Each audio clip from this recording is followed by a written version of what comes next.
থেকে পাশ করে, কুয়েট থেকে পাশ করে বিদেশে পড়ালেখা করতে যে ওখানে থেকে না আসেন, বাংলাদেশের ভিতরেই যাতে বাংলাদেশের প্রযুক্তিতে অনেক এগিয়ে নিতে পারেন, সেই জন্য আমরা বিশেষ কর্মপরিকল্পনা হাতে নিয়েছি। আশা করি বাংলাদেশে আপনাদের জন্য অনেক কর্মসংস্থানের পথ আমরা উন্মোচন করতে পারব, যে পথ ধরে বাংলাদেশ শিল্পায়নের দিকে এগিয়ে যাবে, যে পথ ধরে আপনাদের উদ্ভাবনী যন্ত্রপাতির মধ্য দিয়ে আমরা কৃষিক্ষেত্রে বিপ্লব ঘটাতে পারব। ইঞ্জিনিয়ারদের দেখানো পথে আমরা আমাদের ডেভেলপমেন্ট প্রোগ্রামগুলো অনেক দূরে এগিয়ে নিয়ে যেতে পারব। কিন্তু সমস্যা হয় অন্য জায়গায়। সমস্যার জায়গাগুলো হলো, আমি গত সপ্তাহে একটা ফাইল দেখছিলাম, ইঞ্জিনিয়ার সাহেবরা তৈরি করে দিয়েছেন 4.5 কিলোমিটার রাস্তা, খুলনাতে আপ্রোচ রোড, 4.5 কিলোমিটার রাস্তার বাজেট দিয়েছেন চতুর্থবারের মতো, এটা এক্সটেনশনে এসেছে। তার বাজেট 280 কোটি টাকা। এটা দেখে আমার মাথা ঘুরে গেছে। এটা আমার দেশের কোনো অশিক্ষিত ভুখা নাঙা চাষার কারসাজি না। এটা আমার দেশের কোনো অর্ধশিক্ষিত টেকনিশিয়ানের কাজ না। এই যে বাজেটটা দিয়েছে আমার দেশের সর্বোচ্চ বিদ্যাপীঠ থেকে বের হওয়া ইঞ্জিনিয়ার সাহেবরা, 1 কিলোমিটার রাস্তা করতে 70 কোটি টাকা। এটা বিগত লুটপাট আমলের সময় শুরু করেছেন।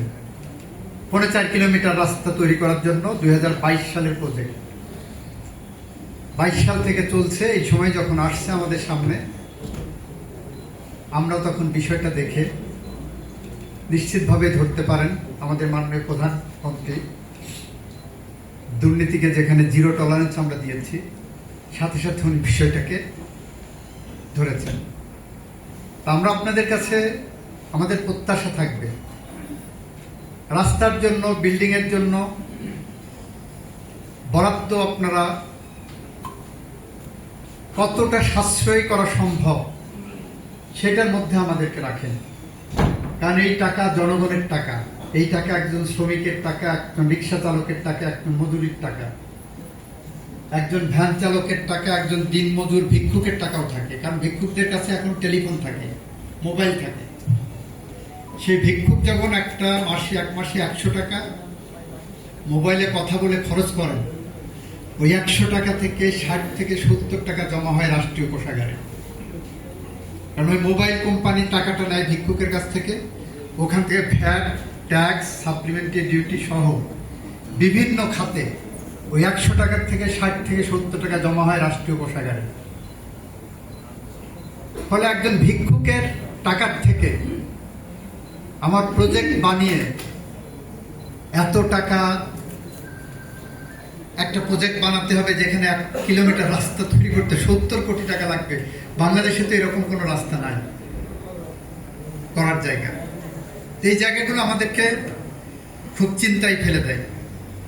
তারপরেও বাংলাদেশের প্রকৌশলীরা প্রতিনিয়ত আমাদেরকে নিত্য নতুন জায়গায় নিয়ে যাওয়ার চেষ্টা করছেন। আমাদের দেশে এক সময় বিল্ডিং হতো, হয়তো ভূমিকম্প সহিষ্ণুতার বিষয় চেক করা হতো না, এখন সেই জায়গাটা তৈরি করা হচ্ছে। আমাদের ইঞ্জিনিয়ার সাহেবরা আমাদের পথ দেখিয়েছেন যে 6 তলার উপরে বাড়ি করতে গেলে কি কি প্রোটেক্টিভ মেজার নিতে হবে। আমাদের ইঞ্জিনিয়ার সাহেবরা আমাদেরকে পথ দেখাচ্ছেন